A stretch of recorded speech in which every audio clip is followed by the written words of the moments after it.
Tabrakan antara kereta api jarak jauh, KAJ, versus KRL komuter lain terjadi di stasiun Bekasi Timur.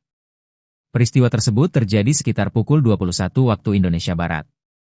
Di lokasi kejadian saat ini terlihat banyak ambulans lalu lalang. Banyak ambulans, kata Danang kepada Tribun, Senin, 27 April 2026. Belum diketahui penyebab dari kecelakaan tersebut, namun dalam video yang beredar di media sosial ada salah satu korban terjepit di KRL komuter lain.